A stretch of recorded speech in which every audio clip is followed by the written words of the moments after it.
And welcome back to the Constitutionals Podcast. I'm your host, Chad White. If you didn't know, this is the premier podcast for the website, cpluscomedy.com. Like I just said, it's a website. Go there.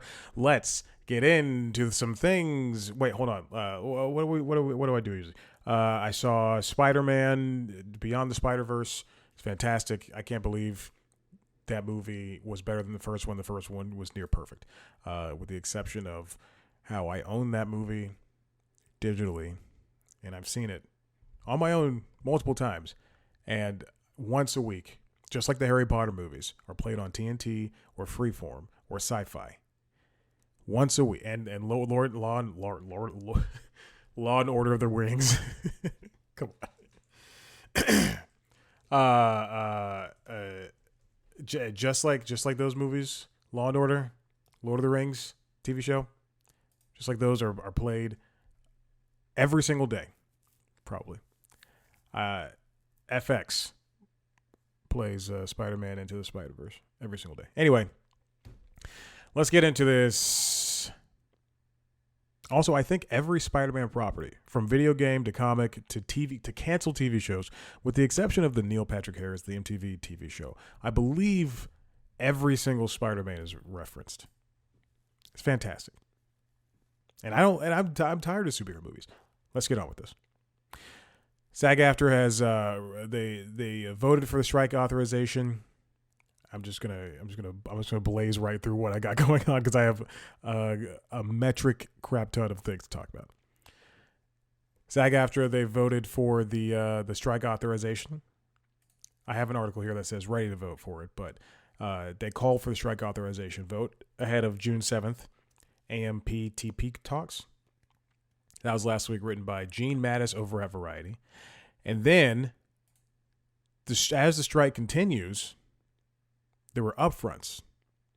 There were the upfronts. This comes from Variety, written by Brian Steinberg. Sports and news were the stars of the upfront showcases. So we had a lot of, especially Warner Bros. Discovery, a lot of ABC, a lot of Paramount, and Fox just focusing on reality shows, sports, news, things of that nature, because they weren't going to have scripted shows.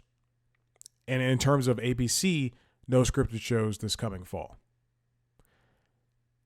Everything has been pushed. Most shows for most networks have been pushed well into next year. Oh, there's a game on sale on Steam, Rogue Legacy 2.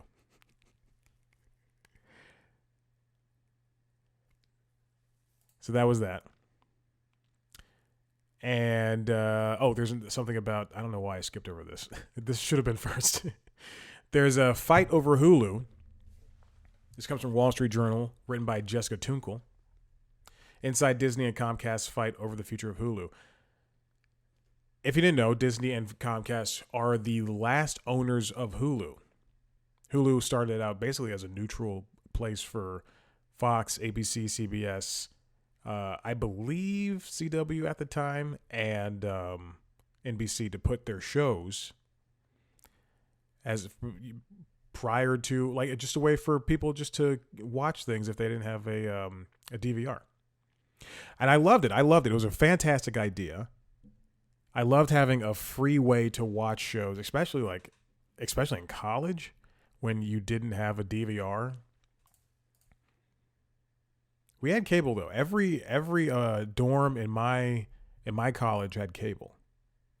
The expensive dorms, the not expensive dorms. It was fantastic. All you had to do was bring a TV, plug it up, and you got cable. Basic cable. Cartoon Network, CNN, things of that nature. I'll name a non-Warner Brothers property. TNT. Disney Channel. And then in order to get premium cable, you had to pay for it. I mean, from your family. You had to go to your family and get like HBO Go or whatever, or HBO Now. No, HBO Go was when I was around. Yeah, there's that. That's really strange for a college to all have like every single one of that cable, right? Because I don't think a lot of schools have that. Anyway, what it's looking like in the next couple of years, within the next year or so, is that Disney will have to talk to Comcast about selling off the rest of their ownership which is I think 25% to Disney. Bob Iger said in an earnings calls this month that the companies have had cordial discussions, and he has signaled his desire to give consumers a single streaming offering that includes Hulu content. Comcast CEO Brian Roberts told investors at a conference days later that, quote, the majority case is that Disney will buy Comcast's stake. Hulu's value, said, should be based on the hypothetical idea that it would be put up for sale in an auction for anyone, including any major media or tech company, to buy it. He wants more money, essentially. I think Hulu should have remained this neutral place. I understand the money thing. I understand, like, just having a place to have next day television. That's why we have NBC Universal and Comcast. That's why they put everything over on Peacock as a way to drive people over to Peacock. So you can watch all of Law and Order SVU the next day when it airs. If it airs on Thursday, you watch it on Friday morning. Then again, they canceled Grand Crew and Young Rock, so I don't know what I'm going to be watching besides SNL and Law and Order on Peacock as my subscription runs out. I got $20 for a year. I was really excited about that, and here we go. So there was the next day TV. They have a little time lag going on. Then the Fox deal was a really huge moment for them.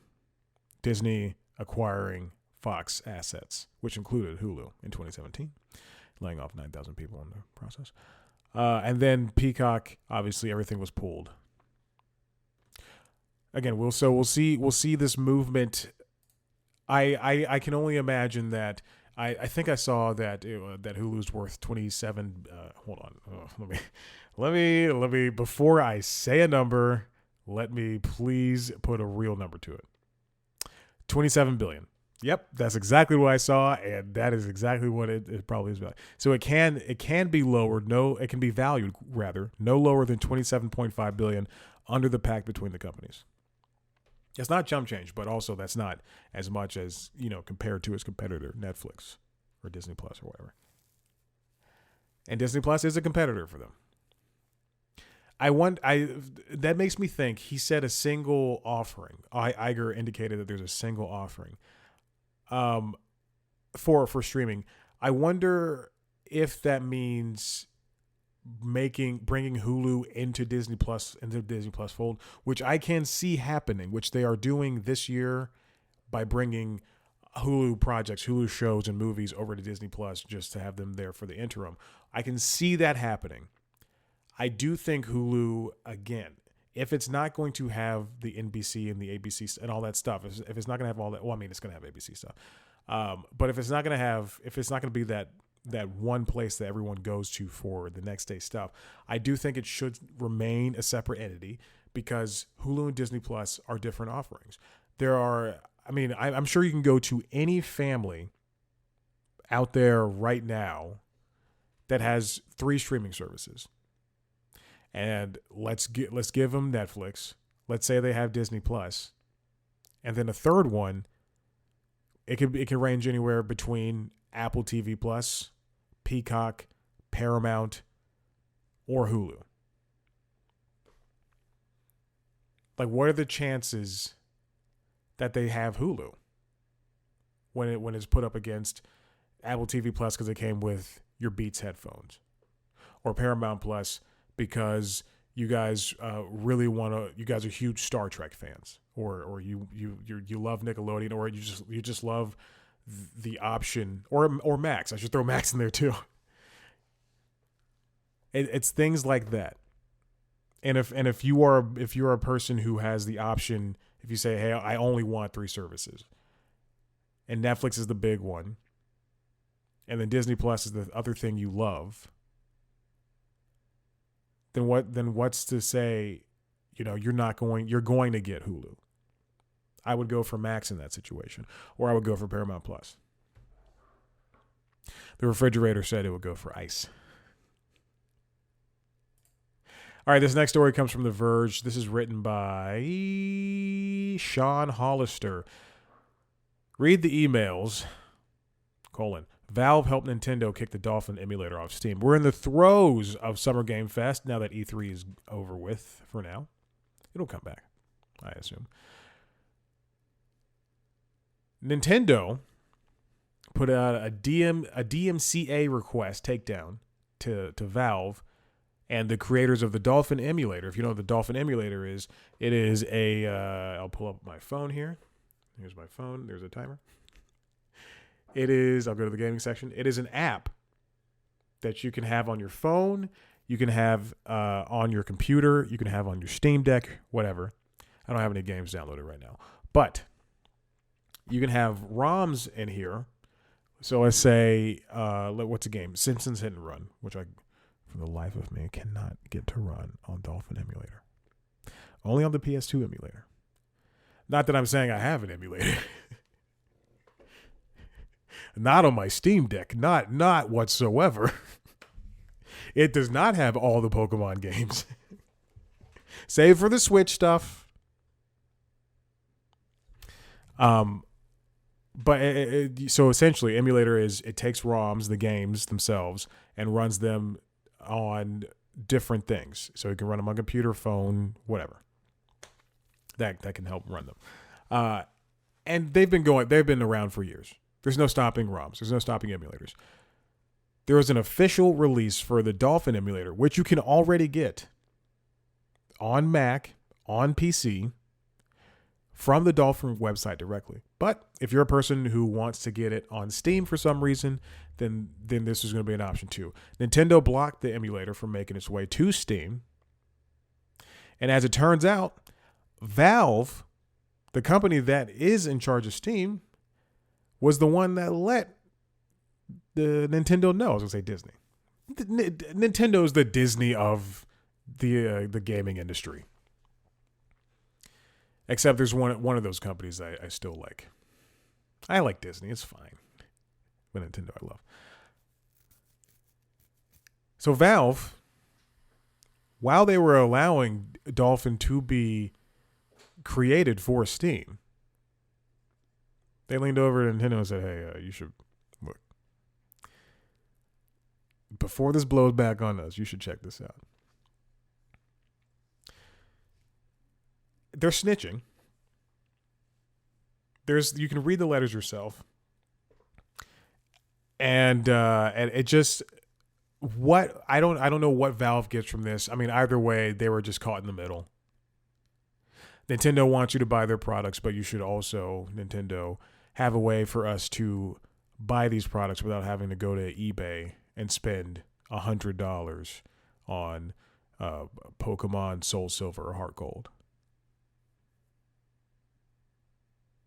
Because if I can just get if I can get a ROM, I'm gonna throw it there on the Steam Deck or my phone.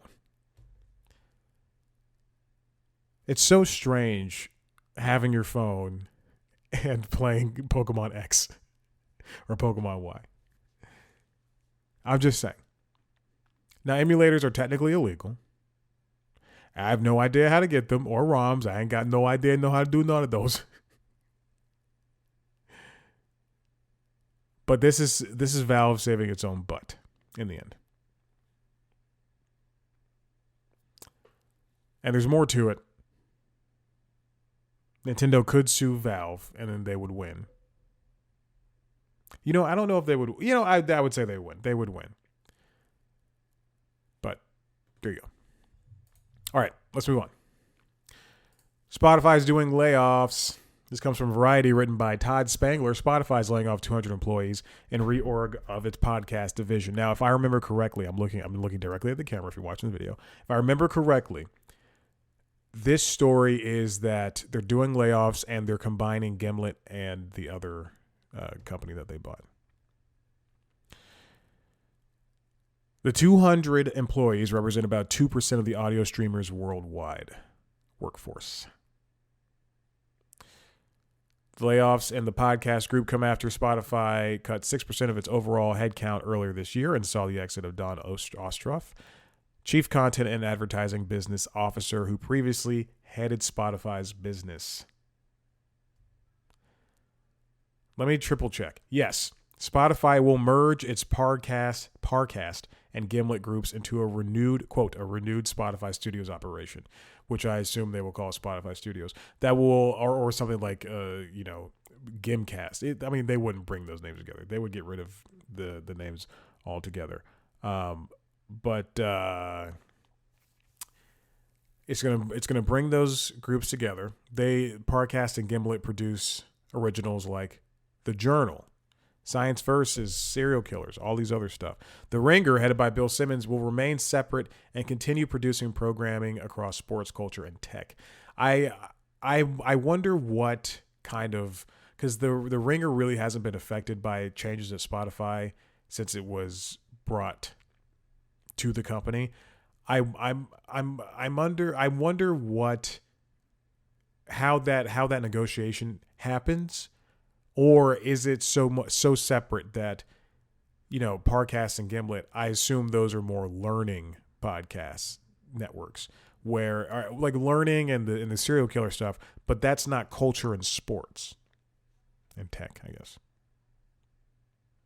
Spotify canceled 11 shows last year around some time. They join a number of other companies laying people off. Paramount, LinkedIn, Vice Media, Clubhouse, BuzzFeed, Roku, EA Sports, Warner Music Group, NPR, CW, Amazon, Meta. There's more. Take-Two, Showtime, SiriusXM, CNET. CNET did 50% layoffs? Did I know that? That's impossible. Also, I misspelled layoffs. Oh, my friggin' butts. Wow. 50% of its news and video staff. That explains why I am not seeing a lot of videos on their YouTube channel. That is a lot of people. That's after the AI thing, where it was found out that they were publishing stories written by AI, essentially. There's more to it than that. Whew. Oh my God. 50% of people. Jesus. CNET's owned by Red Ventures. It used to be owned by Paramount. I don't think they're still owned by Paramount. Let me double check that. Paramount. Nope. I don't see it on there. Whew. It's insane. 50%. No one else is doing that much. Meta laid off 10,000 people, but that's probably like, 7% of their... That's still a lot of people, though. Don't get me wrong. Bill Simmons will continue as managing director of The Ringer, which Spotify acquired in 2020, and head of podcast innovation and monetization. Again, he must be saving their hides. Hid The Ringer's hides on that one. And finally, I have to separate two stories. Chris Licht let go from CNN as the boss. If you listen to, and I don't know why you would, but if you listen to the other podcast, LinkedIn Logs, that I host, you will see me kind of go off on a little bit of a prolonged tangent. There's a lot of articles that really point to what the problems were, but I'll summarize what I can for you. So there was a piece from The Atlantic written by Tim Alberta that came out 2 weeks ago. It took him a couple of months to write, and he got a lot of unprecedented access to Chris Licht, who was the CEO of CNN. Now, Licht comes from, and if I say Licht, it doesn't matter. It's all the same. So Licht comes from Paramount, where he was in charge of Stephen Colbert's Late Show. He was the showrunner for that.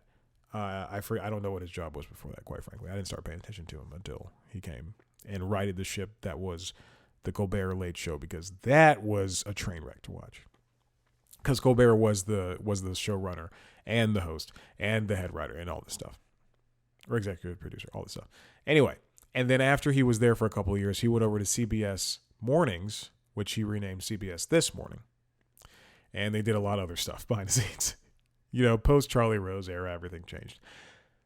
Now, fast forward, David Zaslav hires him when Zaslav takes over Warner Bros. After Discovery buys the assets. David Zaslav hires him to be CEO.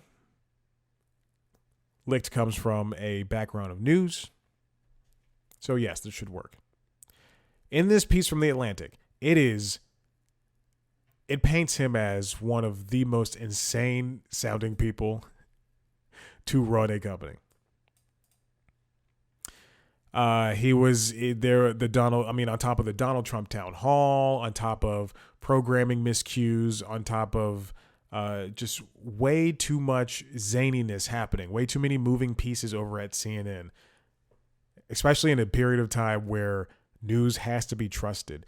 A shift of focus from left of center to directly center, which I have no problems with. But there's a lot more to that. It was just too much going on, and even Licht himself. This comes from the Hollywood Reporter, written by Alex Weprin. He told his staff, CNN chief tells staff, quote, "I should not be in the news after, quote, meltdown magazine profile." And if you look at that, if you read that Atlantic piece, 15,000 words, it really does not paint a good picture of Licht. He seems like a friggin' maniac. This is a guy who I respect. I'm not trying to. I do think he did really good work with CBS Mornings. I think he did great work with Colbert's Late Show. That's why that show leads in its demographic for late night. And he made CBS Mornings able to compete with Today's Show. I don't even care about Good Morning America because I do think that those people have never spoken to each other ever. Robin Roberts, Michael Strahan, George Stephanopoulos, and the rest of the people that are always coming in and out of that place because Robin, Michael, and George are never there for an entire week together. It's true. At least I've never seen them there for an entire week together. There were text chains talking about the piece. There were Slacks, emails all over the place. Zaslav, Albert was offered a statement from Zaslav, but the Atlantic did not initially run with it, and then they finally posted it to the story a couple of days later, or the next day rather. But it was a miscued oversight from the editorial team because they got it the day before, whatever their excuse was. They finally added the statement. Zaslav says CNN is very important business for us, and in fact, we believe that nothing we do is more important. Licht's progression atop CNN was captured by the Atlantic, played out in multiple acts, as I said from CBS from the launch of CNN This Morning. And then the Don Lemon thing, the Donald Trump thing, how they covered Donald Trump. The issue is, and we'll get into this to the centrist thing now, CNN is supposed to be the news of everybody. The problem is when there's the news, there's the truth and the news, and then there's lying and trying to make that news. And what a network like Fox News does is they lie and they try to make that news, or they try to make something out of nothing.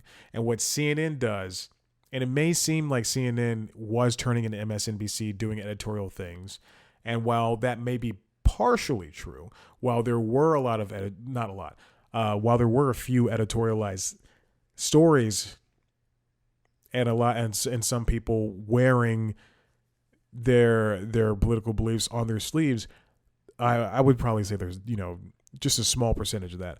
Whereas the largest percentage, the rest of that, was going to actually telling the news and telling the truth. And that happened to be Donald Trump and his cronies are horrible people and they're doing horrible things. And we are reporting the news. And Zaslav, who I suspect, like Bob Chapek, gave money to the right wing freaks, which Chapek did. But I suspect that these people, I suspect that he had something to do with the centrist turn, and then also just kind of just turning CNN into a skeleton of what it was.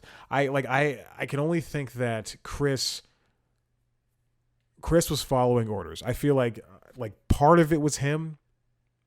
Part of this changing up the 9 p.m. hour and having Anderson Cooper do the whole story, which is like a 60-minute type deal on CNN, but he's still doing 60-minute stuff on top of his Anderson Cooper Tonight shows or whatever. And then This Morning and all that stuff. But I assume that shift was also large in part due to David Zaslav. Now, Jeff Zucker, who was the previous CNN CEO, who was let go because he had not an affair, but he had a relationship with Allison Gollust, who was the CNN's former chief communications person or communications chief, and he was at a conference where he's talking to students. This is written by Benjamin Mullen over at New York Times. Could Jeff Zucker fix CNN? He seems to think so. Where he did not hold back about the current leadership of CNN. He was very candid about that whole situation. This is before Chris was fired. Licht was fired. He was also candid about the AT&T stuff, the former parent company. He was talking about Jason Kilar, who was the Warner Media chief executive prior to Zaslav. His criticisms have come particularly an opportune time for Warner Bros. Discovery. Executives at Warner WBD believe Mr. Zucker is waging a proxy war against Mr. Licht, undermining his leadership from afar, according to 3 people familiar with their thinking. And I feel like the people that they talk to for this article are those who were under Chris and under Zaslav, and they have no affiliation or allegiance to Zucker in the first place. There may be tensions between the two of them, between Zaslav and Zucker. The Z brothers. In March, Mr. Zaslav visited CNN's Manhattan headquarters and criticized Mr. Zucker's leadership of the network in a meeting with Mr. Licht's lieutenants, according to someone at WBD. In the meeting, Mr. Zaslav told CNN execs that Mr. Zucker's gripes, which had made their way to him, were ironic given that Mr. Zucker had once remarked that Mr. Licht was the one executive who could do the job if he ever left the network. Zaslav's been throwing things back. It just all seems nasty. Now, again, prior to Licht being fired, this is written by the New York Times. This is, I believe, 2 days before. John Coblin, Benjamin Mullen, Chris Licht of CNN faces a crisis. Here's why. And they get into just a good list of what the issue was with Licht. Programming miscues and ratings woes. For the past 13 months, Licht has had, again, issues with this 9 p.m. hour. More recently, they've been doing now. Caitlin Collins, whom I am very attracted to, which is very true. The only reason I watched CNN this morning, and now there's no reason for me to watch it, is taking over the 9 p.m. hour. But in the meantime, they've been filling out that time slot. Again, it's 24 hours news. They've been filling out that time slot with town halls. Again, starting with Donald Trump, then Nikki Haley, Mike Pence. I assume we're going to have the rest of those idiots who are running on the right side, as well as tonight is Chris Christie. A town hall. Do we need a 9 p.m. town hall? The experiments haven't been working. They've been shifting people in and out of different time slots, people on different shows. It's just been tough. And then there's also the Don Lemon and Morning News show stuff. Now we're seeing 2 people. We saw Dawn leave. Now we're seeing Caitlin leave. And now Poppy's going to be there with a rotating gaggle of people. again, they just don't know what to do. And also that show has no identity. What Today Show and Good Morning America and CBS This Morning have they're there for the common person to wake up and watch and get the news in that first hour. Technically that first half hour, but that first hour, get that news, and then in that second hour, get some fun, entertaining things. Get deals. Get CBS This Morning has long form stories that are akin to Sunday Morning, and then Good Morning America. I don't watch it past 8:00.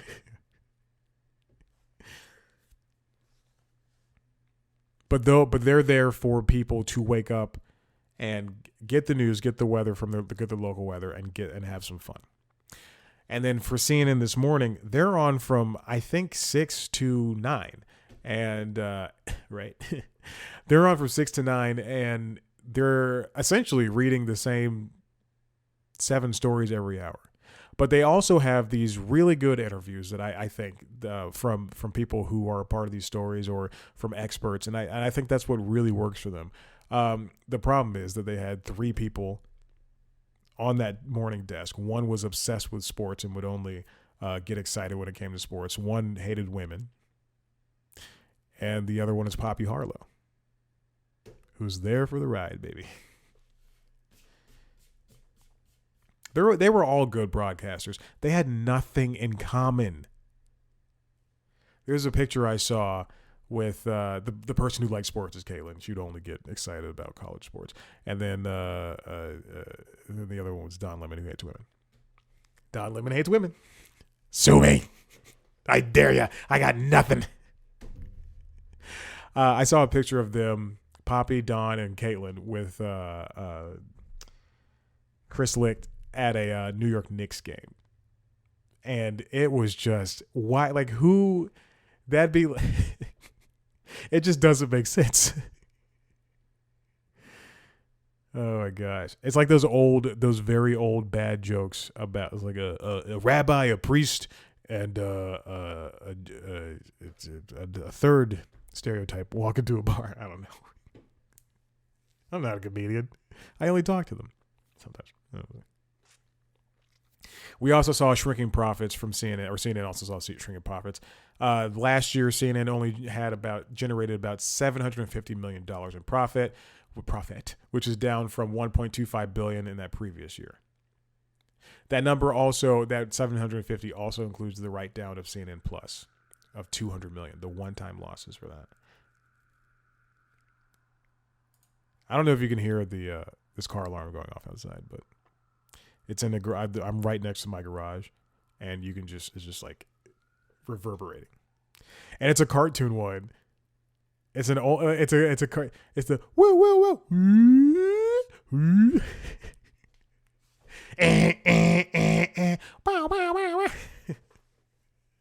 And then finally, Chris Licht out at CNN, leaving network at a crossroads. Written by John Coughlin, Benjamin Mullen, Michael M. Grinbaum, and James B. Stewart. Nothing like 4 white guys writing for the New York Times. And then finally, we have this comes from Variety, written by Brian Steinberg. David Zaslav likes to gut cable network. CNN isn't easily remodeled. And this is just a really good take on the missteps that have happened with Zaslav, Licht, and CNN. What Zaslav is good at is creating things cheaply. And that's why we have people like me and a lot of other people who were laid off from the company because they wanted to write down these, $1 billion, $5 billion in losses, and write-offs and everything like that. And then also think that they can continue running Cartoon Network and CNN and TNT for the same amount of money, and HBO too, and HBO and Max rather, HBO and Max, and think they can run all of those networks the same way they run Discovery and TLC and Food Network and HGTV, which you can't. Those are two different things. You can't create, the Eric Andre show and Succession and Craig of the Creek and try to make them for the same amount of money it takes to shoot 7 years worth of Dr. Pimple Poppers and My Fat Teenage Husband or something like that. I don't know. There's more shows. 1,000 Pound Sisters. And it's not to say that, either one is better, but obviously the scripted stuff is better. But you can't. CNN. There's a lot for CNN. You have to send people. You have to have correspondents in Bangladesh. You have to send people to England. You have to have people out there able to tell the stories of the world. It can't all just be 18 hours of news and then 6 hours of somebody repeating the news that happened in the day before. The makeover has not been going well. Zaslav's premise for the Trump thing, he told staffers, CNN staffers in March, democracy is under assault everywhere. We don't agree on a lot of this country. That a Republican would say that, but we need to be able to hear each other, and that's the mission that Chris is on. Fired. That's the mission that you all are on. Again, he's trying to make it a centrist thing, and it's not working, and it's not going to work when you're trying to force it in that direction like that. Now, there is a way I believe that it can turn centrist without it looking like Fox News diluted. And by Fox News diluted, I mean giving Trump a platform to speak and putting people that support him in the crowd. The 2024 elections coming up, they have to figure this out within the next couple of months.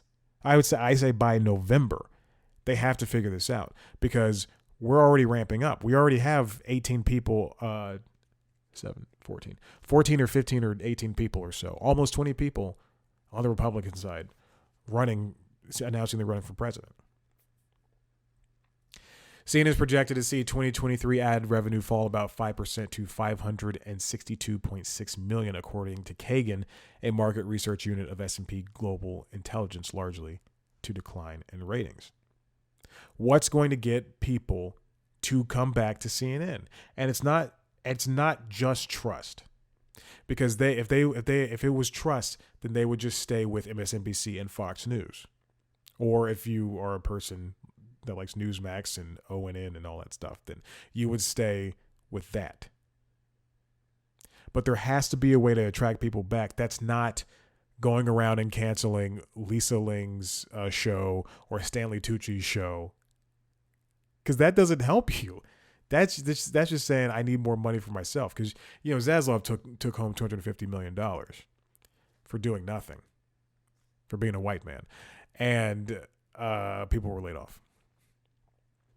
But there's a way to be centrist and also make great programming. And it takes making one step at a time. I have Nova, I have a cat. If I'm gonna feed her something new, I'm not gonna just stop feeding her the thing that she knows. I'm gonna feed her a little bit at a time, and then eventually I will migrate over to that new thing. You don't start two new morning shows. You don't start a new 6 a.m. show and a new 9 a.m. show, and then just toss together 6 people and then expect people to jump on, and because there's dynamic camera movements and new angles and new graphics and everything for it to work. That's just not how it happens. We're going to have new shows from Gayle King and Charles Barkley. They're going to have that show coming on together. And obviously that costs a lot of money. But then they also got rid of HLN. And that's just airing reruns of murder shows and sometimes the CNN thing programming for some reason. Dana Bash will take on the noon show. Caitlin Collins is taking on 9 p.m. I mean, there's just so much. There's so much going on, and it just seems like CNN doesn't know what it's supposed to be. I guess we'll find out together. Listen, if you like what you heard here, head to the website, cpluscomedy.com, where I talk to comedians sometimes. I just got an email about something, and hopefully that comes through. I was offered... It's a junket again. I said I would never do junkets again. I was offered 3 interviews. There's 2 I want. I guarantee on my life I will get that 3rd one I do not want. And you'll never know who it is. Oh, if you want to see a video version of the show, youtube.com/cpluscomedy, where you can see a video version of the other podcasts. LinkedIn Logs, which is the LinkedIn Influencer Business podcast. I talk about applying to jobs and LinkedIn and all that stuff. As well as Late Night Lately, the late night show, which is on hiatus due to the writer's strike. It will continue to be on hiatus due to the writer's strike. Social, TikTok, Twitter, Instagram, Facebook, at Chad Black White. Oh, excuse me, at C Plus Comedy, and then me on those platforms, at Chad Black White. Rate, review, subscribe, tell your friends about this. Oh, also news time is on youtube.com/C Plus Comedy, which is like the Daily Show except for less funny. Okay, that's it. Bye.